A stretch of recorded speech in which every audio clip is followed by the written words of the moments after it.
The quiet hum of the restaurant died with a clatter as Brenda tossed the car keys onto the table. "I'm leaving you, Dale," she announced, her voice flat, oblivious to the gasps around us. My stomach churned, the half-eaten steak suddenly tasting like ash. She pulled a folded paper from her purse. "And I'm taking the girls." Her eyes, cold and unforgiving, locked onto mine. "You're still young, you need a reliable man." Our house, a small bungalow on the east side of town, had been home to Brenda and me for 12 years. We filled its rooms with the echoes of Katie and Hannah, our two girls who were growing fast. I drew blueprints and schematics at Desmond Engineering, the lines of my life as straight and predictable as the ones I put on paper. Brenda kept the house, her days structured around school pickups and grocery lists, a rhythm as steady as any clock. Mitch and Carla Peterson, our high school friends, lived a few blocks over. We double-dated, celebrated, and commiserated through our 20s and into our 30s. Their marriage a comfortable mirror to our own. That comfort, that predictability, started to fray at the edges. Not a sudden tear, but a slow, almost imperceptible unraveling. Brenda's schedule shifted. There were more PTA meetings than before, more ladies' nights, and basket parties. Her explanations were always smooth, reasonable. I just nodded, swallowed the slight tickle of unease that began to surface. I didn't notice the change in her underwear drawer, the silks and laces replacing the practical cotton. Those details at the time were invisible. The unease grew, a low thrum beneath the surface of our quiet life. It wasn't anything I could put my finger on, just a sense that something was off-kilter. Like a single note played slightly flat in a familiar song. She started showering before her outings, a quick rinse, then dressing in clothes I hadn't seen her wear much before. New blouses, a tighter pair of jeans. That was odd, but then she'd shower again when she got back, sometimes late, the sound of the water running through the pipes after midnight. She always smelled of soap then, fresh and clean. I'd catch Mitch at the hardware store or over a beer in his garage, trying to casually steer the conversation toward wives and their schedules. He never seemed to pick up on my subtle cues. Mitch just talked about Carla's latest craft project or the kids' school play. His obliviousness made me second-guess myself, made me feel foolish for even thinking anything was amiss. It kept the questions locked inside my head. One Tuesday evening, after the girls were asleep, I watched Brenda folding laundry in the living room. The TV played low. I cleared my throat. "Seems like you've been out a lot lately," I said, trying to keep my voice even. Brenda glanced up, a stack of towels in her arms. "Oh, just the usual, I guess." Her tone was light, dismissive. "No, I mean," I pressed, "more than usual. The PTA, then Carla's thing, now the basket party next week." She put the towels down, crossing her arms. "Dale, are you bored or something? You're overthinking it. It's just my friends. You want me to sit home all day? Every day?" I didn't want to argue. It wasn't an accusation, just an observation. Her reaction, though, made it feel like one. "No, of course not," I said. "Just seems busy."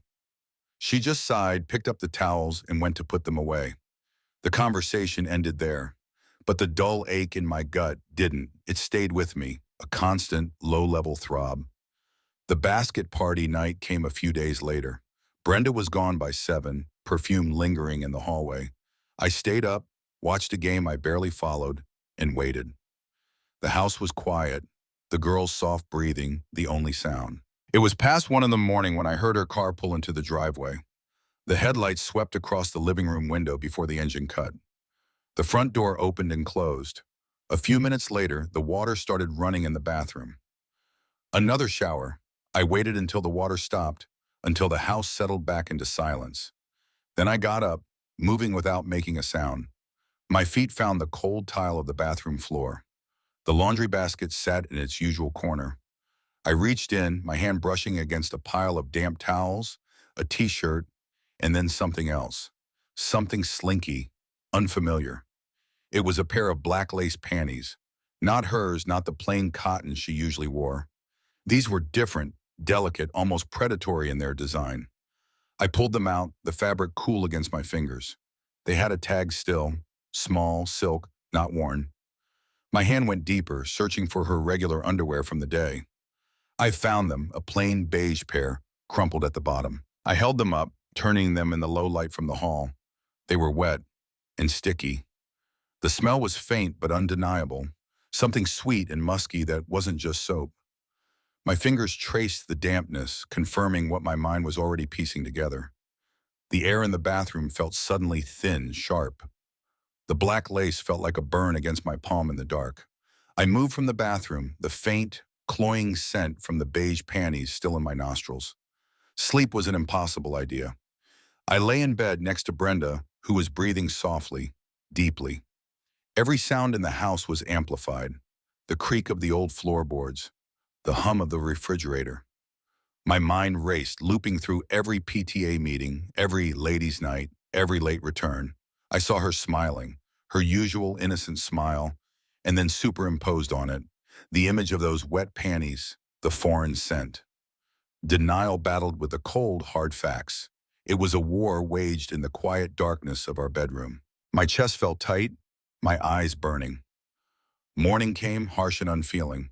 The first light filtered through the curtains, gray and weak. Downstairs, I could hear Katie and Hannah, their young voices bright and unaffected. Cereal clinked against bowls, milk splashed. Their innocence was a stark contrast to the churning nausea in my gut. I stood in the hallway, phone in hand. It took a moment to dial. "Yeah, Frank," I said into the receiver, keeping my voice low and even. "It's Dale. I won't be in today. Got some personal problems I need to sort out." Frank was reasonable. He didn't ask questions. He just told me to take care of it. Brenda came into the kitchen then, still in her robe, yawning. She poured herself a coffee. "Rough night?" she asked, not unkindly. "You look beat." "Something like that," I replied, my voice sounding distant even to myself. I watched her, really watched her, the familiar curve of her neck, the way she pushed a stray strand of hair behind her ear. "You're not going to work?" she asked, her eyebrows slightly raised. A faint line formed between them. "Why not?" I pulled out a chair at the kitchen table, the wood groaning slightly. I didn't want the girls present for this, but it was already too late. They were eating breakfast, oblivious, chattering about a science project. "Girls," I said, my voice gentle, "why don't you two finish up in the living room today?" They looked at me, surprised but compliant. Katie, always the older sister, shepherded Hannah out of the kitchen. The door clicked shut. Silence descended, heavy and thick. Brenda looked at me, her expression shifting, sensing the change in the air. I took a slow sip of my coffee. It was lukewarm. "So," I began, my voice deliberately calm, "how's your new novel coming along?" She stared at me, puzzled. "My what?" "Your novel," I repeated. "The story you've been writing, the one with all the exciting plot twists and secret chapters." Her eyes narrowed. "Dale, what are you talking about? Are you feeling all right? You're acting paranoid." She tried to laugh, but it was a brittle sound. I leaned forward, placing my mug down. "Remember all those PTA meetings you have been having?" "Yes," she said, her voice firmer now, more defensive. "What about them?" "I called Mrs. Henderson yesterday," I stated, watching her closely. "The school secretary, just to check on the next district fundraiser. She said there haven't been any PTA meetings scheduled for over a month." Brenda's composure faltered just for a second. Her gaze flickered, searching for an escape. "Oh, that," she said too quickly. "That was just a phrase. We call it that, when it's just the ladies getting together, like ladies' night at Rosie's Cantina last week. With Carla." "Rosie's Cantina," I echoed, the name tasting flat in my mouth. "Interesting. I'll have to ask Mitch if Carla enjoyed it." I paused, letting that sink in. "And the showers, Brenda. Why 2 showers? One before you go out, one when you come back, sometimes at 1, 2 in the morning." She took a shaky breath. "Well, if we're at a party, sometimes people are smoking. I don't want to come home smelling like an ashtray, do I? It's just a quick rinse." She tried to smile, but it didn't reach her eyes. I reached into the pocket of my robe, my fingers closing around the cold fabric. I pulled them out, first the black lace, then the beige pair, still faintly damp. I laid them gently on the kitchen table between us. The black lace was a stark contrast to the cheerful yellow pattern of the tablecloth.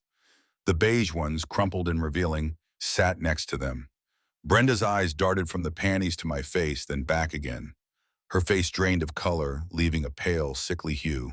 Her lips parted, but no sound came out.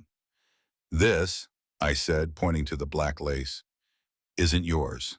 And this," I nudged the beige ones with my finger, "is, and it's wet, Brenda. Sticky. I know what the hell sperm is, and I know it's not mine." She recoiled, pushing her chair back, a small gasp escaping her lips. Her eyes, wide and horrified, fixed on the panties, then on me. She was speechless, the weight of my words hanging heavy and silent in the morning air. Brenda's silence was a physical thing, pressing down on me, heavier than any shout. It was a silence of guilt, of being caught. My grip tightened on my own coffee mug. A sudden cold rage, unlike anything I'd ever felt, flared through me. With a guttural sound, I slammed the ceramic against the side of the microwave. The cup exploded, shards of white flying, coffee splattering across the pristine white surface.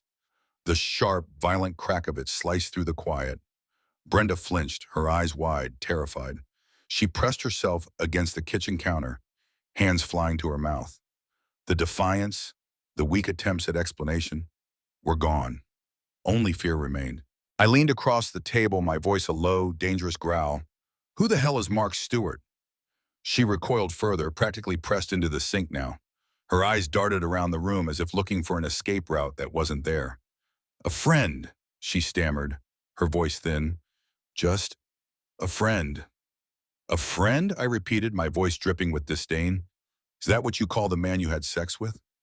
Her head dropped, her shoulders shaking. The small, pitiful sound escaped her lips. "Yes," she whispered, barely audible. "Yes, I had sex with him." A cold, dead certainty settled in my chest. "Last night?" Her breath hitched. "Yes, yes, I did it." She started to cry then, real, wrenching sobs that shook her whole body. "Dale, please, stop. Please, just stop." Her pleas were muffled by her hands. I pushed away from the table. The image of those wet panties, the smell now searing into my memory. My rage had burned itself out, leaving behind a cold, desolate ache. I walked to the counter, mechanically pouring myself another cup of coffee, ignoring the broken ceramic and spilled liquid. My hand didn't even tremble. The mundane act of preparing a drink seemed absurd, yet necessary. Just as the hot liquid filled the mug, a sudden jarring sound cut through Brenda's sobs in the quiet hum of the house. Brenda's cell phone, sitting on the counter next to the fruit bowl, buzzed and vibrated. Its screen lit up, displaying a name, Mark Stewart. Brenda's head snapped up. Her eyes, red-rimmed and swollen, darted from the phone to me, then back to the phone. She was petrified, frozen in a silent scream. "Answer it," I said, my voice flat, devoid of emotion.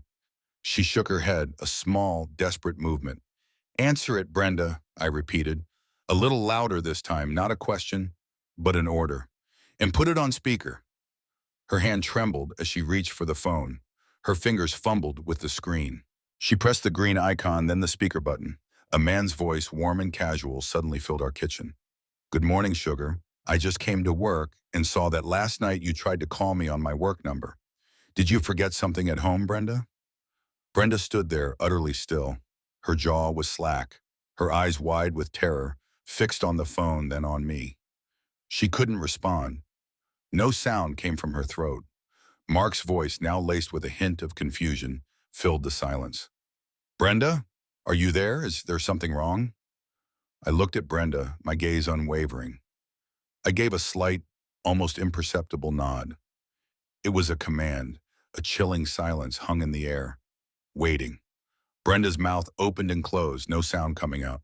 I gave another slight nod, a silent push. "Yes," she finally managed, her voice barely a whisper, broken and raw. "Brenda, what's wrong?" Mark's voice, oblivious and concerned, filled the room. "You sound weird. Is everything okay?" He continued, completely unaware, laying out the details of the night before. "I just saw your call on my work phone. Did you leave something here? Keys? Or did you just want to hear my voice again? Sugar, you were pretty hot last night, you know. I can still taste your lips." He laughed, a light, easy sound. That black lace looked good on you, by the way. Carla picked it out, didn't she? She's got good taste. My hand reached out, taking the phone from Brenda's trembling fingers. She didn't resist. No, Mark, I said, my voice steady, devoid of any inflection. She didn't forget anything, and she won't be calling you again. This is Dale, Brenda's husband. A beat of stunned silence on the other end. Then Mark's voice, suddenly hollow, completely different. Dale, hey, I don't know what to say. The casual charm was gone, replaced by a panicked, caught-in-the-act stammer. There's nothing to say, Mark, I replied. The truth is stark and cold as a Midwestern winter. Consider this call a notification. Stay away from my wife. Stay away from my family. I didn't wait for a response. I pressed the red button, ending the call. The silence that followed was heavy, suffocating.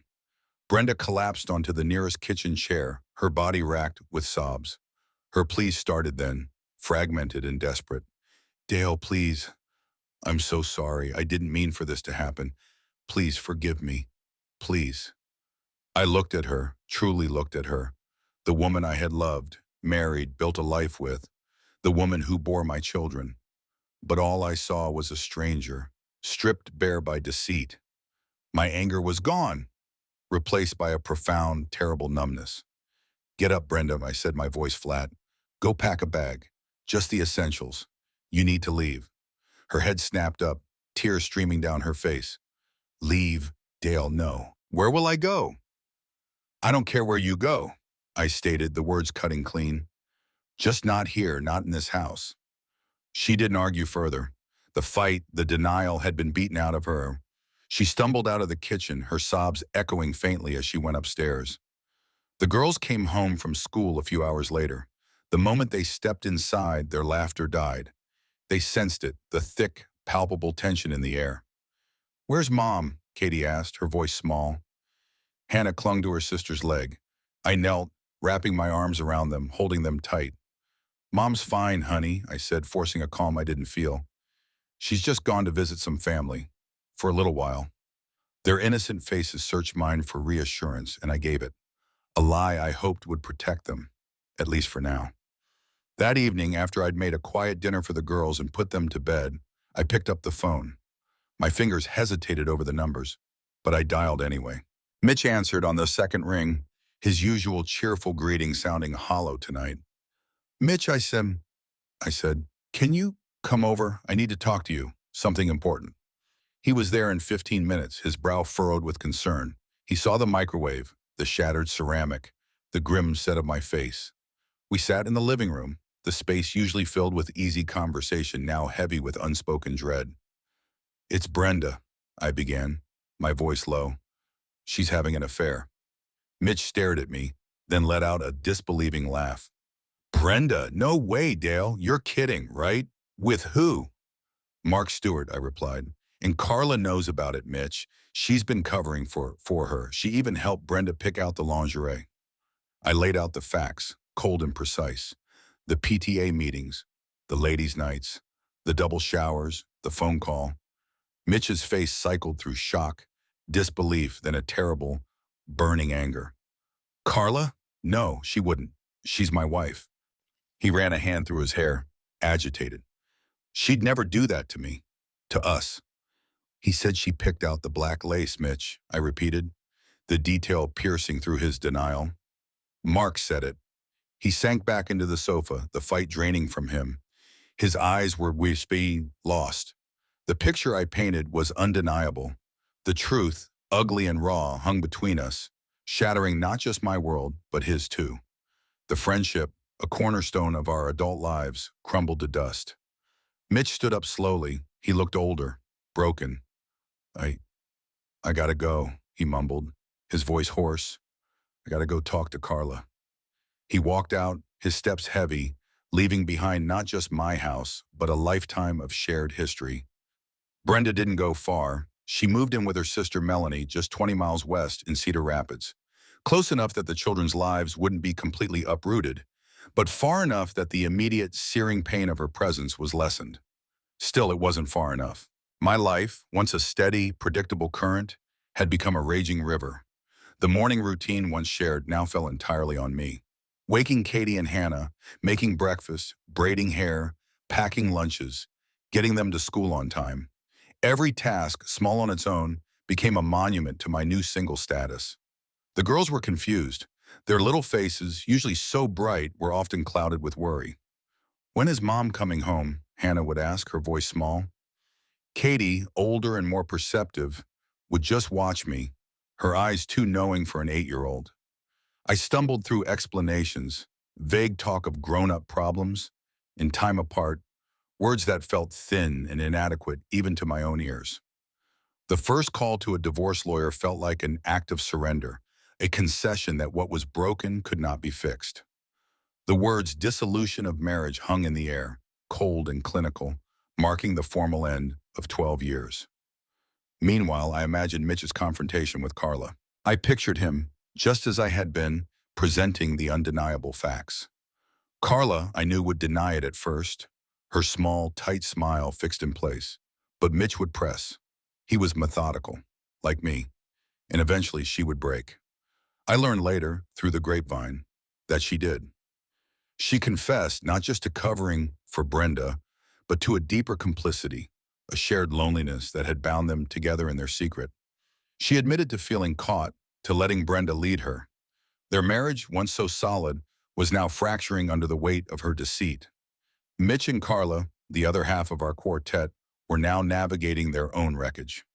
Mark Stewart, the catalyst, faded into the background, a distant shadow. He tried calling Brenda, Melanie told me once, but Brenda wouldn't take his calls. The sordid thrill had worn off, replaced by the grim reality of two shattered lives. My focus narrowed to survival. The financial strain was immediate. Brenda's departure meant the loss of her unspoken contributions, and the upcoming legal fees loomed large. I tightened our budget, scrutinized every receipt, every expense. No more casual dining out, no more impulse buys. Every dollar counted. The house, once a warm, bustling sanctuary, now felt cavernous. The girls' laughter filled some of the space, but after they were asleep, the silence pressed in. Waves of emotion washed over me, anger, hot and sharp, at Brenda's betrayal, grief, cold and deep, for the life we had built, and a profound, aching loneliness that settled in my bones. I walked through the familiar rooms, touching things, small objects that held memories, and felt only an echo of what was lost. And then the mail started coming. Brenda's mail, bills mostly, credit card statements. The envelopes would pile up on the counter, unread for days. One afternoon, out of a morbid curiosity, I opened one. It was a statement for a department store card, a card I didn't even know she had. The purchases listed were an eye-opener. Expensive clothes, handbags, jewelry. The dates on the statements went back months, predating even my first whispers of suspicion. I saw a charge for a lingerie shop. The date roughly coincided with when I found the black lace. More frivolous spending, more secrets. My own careful budgeting stood in stark contrast to her reckless indulgences. Life has a way of showing you the true cost of things, not just in dollars, but in trust, in family, in peace. Stick around to the end to see how life's costly choices unfold. The legal gears ground slowly, adding a new layer of friction to an already raw wound. Paperwork piled up, interrogatories, financial affidavits, proposed parenting plans. Each document felt like a formalization of my pain, a clinical dissection of a life that was once vibrant. Child custody became a battleground. Brenda, coached by her lawyer, claimed I was overly controlling, suspicious to a fault. It was a calculated maneuver, an attempt to twist the narrative to make me out to be the unreasonable one. I sat through it, listening to the half-truths and outright lies, feeling a grim satisfaction that I was not the one doing the lying. In a small town, news travels fast. The polite smiles from acquaintances at the grocery store held a new, knowing quality. Whispers followed me like a shadow. People offered sympathetic glances, or worse, curious stares. I became the subject of pity, a role I despised. It felt like my private agony had been put on public display, a morbid spectacle for idle gossip. Mitch and Carla, reeling from their own unraveling, decided to go to counseling. Mitch told me this over a quick, awkward lunch. He looked gaunt, haunted. Their relationship, he admitted, was hanging by a thread. Carla called me one evening, her voice small and apologetic. She spoke of regret, of feeling lonely, of being swept up in Brenda's narrative. I listened, my grip tight on the phone, and gave her no absolution. "It is what it is, Carla," I said, my voice flat. "Some things once broken can't be put back together." The line went dead. Mark Stewart, thankfully, seemed to have evaporated. No more sightings of his truck around town, no more whispers of his name. He'd moved on, I heard, found work in another county, a coward's exit, leaving the mess for others to clean up. The girls, Katie and Hannah, bore the invisible weight of it all. Their grades started to slip, not dramatically, but enough for their teachers to notice. At a parent-teacher conference, Mrs. Davidson, Hannah's second-grade teacher, looked at me with kind, concerned eyes. "Hannah's just not herself, Mr. Miller," she said. "She's quiet, distracted. Maybe some counseling could help. Just someone neutral for her to talk to." The suggestion hung in the air, a stark reminder that children, even when shielded, feel the tremors of a crumbling home. Brenda, I heard, was not faring so well. The friendships she'd cultivated with Carla and others had dissolved. The social circles she once moved in, the ones that had provided cover for her infidelity, now closed ranks against her. Living with her sister wasn't ideal, and the lack of a steady income meant her frivolous spending habits had finally caught up. She was experiencing the price of her choices, not just in emotional currency, but in the cold, hard reality of money and social standing. She tried to reconnect with the girls, scheduling visits, but the interactions were strained. Katie was polite but reserved, a wall around her emotions. Hannah would cling to me before Brenda arrived, her small hand clutching mine. They loved their mother, that was clear, but the easy intimacy, the unquestioning bond, was gone. It was replaced by a hesitant distance. I found my own solace in the predictable rhythms of my work. The precise lines of a blueprint, the ordered logic of engineering, offered a stark contrast to the chaos of my personal life. And with Katie and Hannah, I found a new purpose. We spent evenings reading, building Lego castles, going to the park.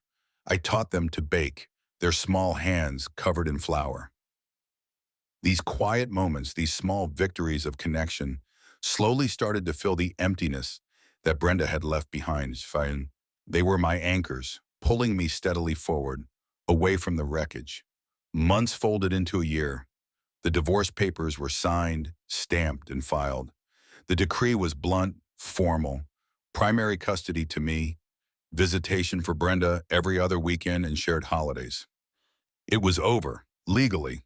The relief was not overwhelming, but a quiet, almost imperceptible easing of a constant pressure. Brenda, without the foundation of our life, struggled. Her choices had hollowed out her prospects. The small-town judgment, once whispered, was now a colder, more tangible thing. She moved from her sister's to a small rented apartment, a stark downgrade from our house. She'd call sometimes, her voice softer, less defensive. She apologized, not with the quick deflections of before, but with a raw edge of regret.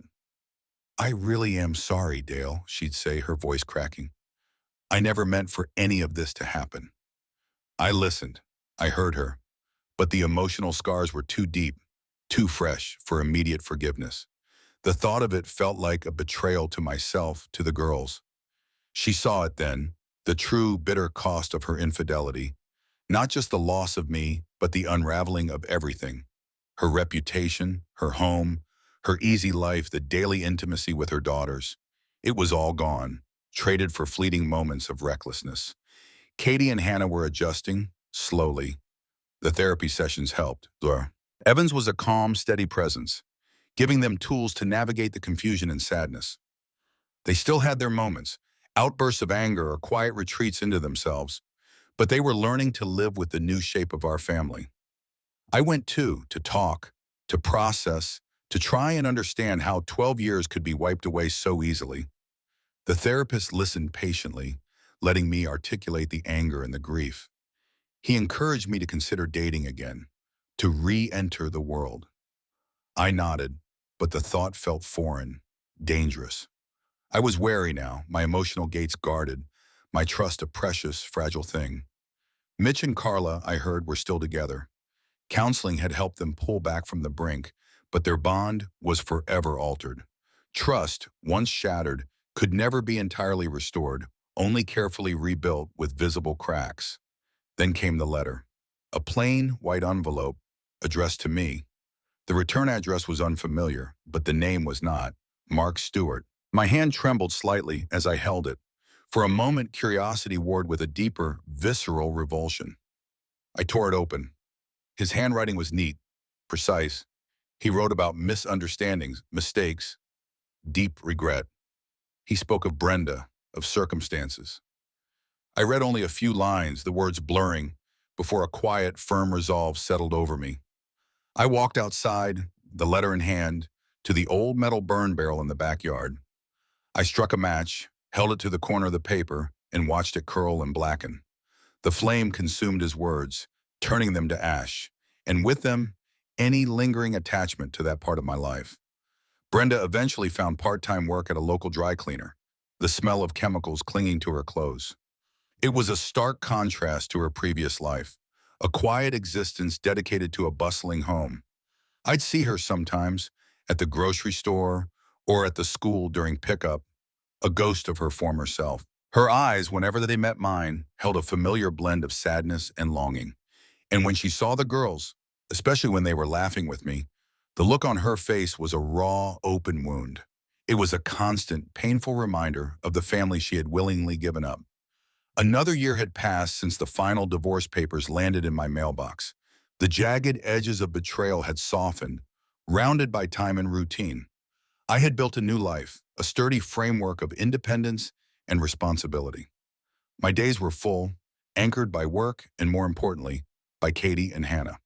They were thriving again, their laughter filling the house with genuine joy. Therapy had given them resilience, a way to articulate their feelings, and a sense of security that, even if their family was different, it was still whole. At work, I started to open up, slowly. There was Sarah, a structural engineer from a different department. We talked about projects, then about weekends, then about life. It wasn't dating, not yet, but it was a casual, comfortable friendship, a tentative step back into connection. Brenda, I observed, was truly different. The brittle defiance was gone, replaced by a quiet humility. The world had forced her to look inward, to reckon with her choices. She had paid a heavy price, and it showed in the lines around her eyes, the slightly stooped shoulders. Then came the school play, Hannah's turn as a tree. We sat on opposite sides of the auditorium, Brenda with her sister Melanie, and me alone, watching Hannah's small, earnest face as she pretended to rustle in the breeze. Afterward, in the crowded hallway, we navigated the required co-parent interaction. "She was good, wasn't she?" Brenda offered, her voice soft. "She was," I agreed, my tone civil, almost detached. We talked about Hannah's costume, Katie's upcoming parent-teacher conference. It was mundane, functional. But beneath the surface, there was the ghost of a shared history, a faint current of what had once been. She paused, as if gathering her courage. "Dale," she began, her gaze searching mine, "I really am sorry for everything. I know it doesn't change anything, but I hope someday we can at least be friends for the girls." I looked at her, truly seeing the shift in her. The pain she'd caused was still a deep chasm, but the person before me now was not the same woman who had dismissed my concerns or reveled in secret indulgences. "Brenda," I said, choosing my words carefully, "I acknowledge your apology, and I see that you've changed, but friendship, for us, right now, it's not possible. Our path is separate. For the girls, we can be civil, co-parents. That's what they need." My voice was firm, leaving no room for doubt. She nodded slowly, a small sigh escaping her lips. "I understand," she said, her voice tinged with resignation. "Thank you for being honest." And she walked away then, melting back into the crowd. Mitch and Carla still kept their distance. Their marriage, I understood, had been scarred. They were together, but the old, easy camaraderie was gone, replaced by a careful, guarded peace.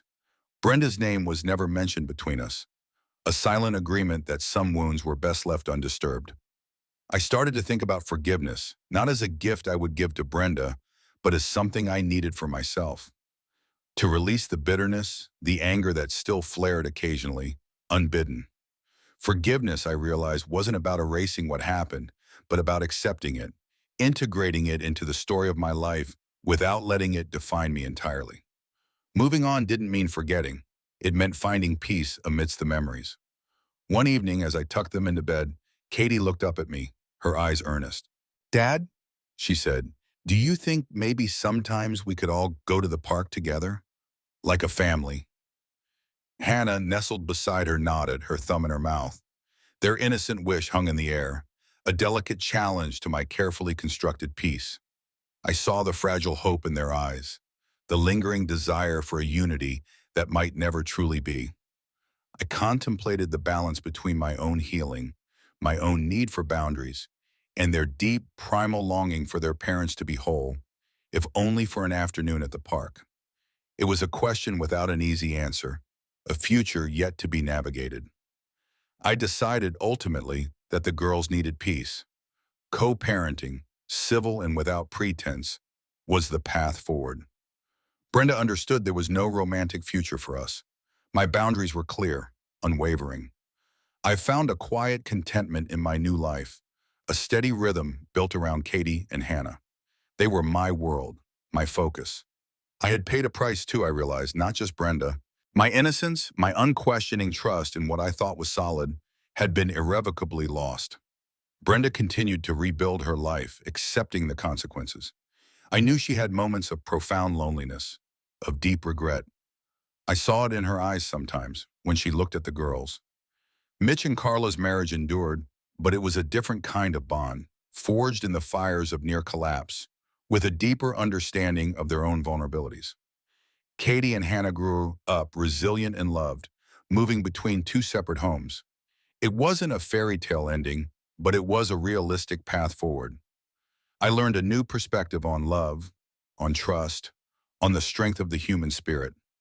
The echoes of the affair could always be a part of our history, a quiet hum beneath the surface, shaping who we all became. I would often look out at the fields, the vast expanse of the Midwestern landscape, a quiet man in the heartland, reflecting on the hard-won lessons of life's unpredictable turns. Choices have ripples that touch every shore.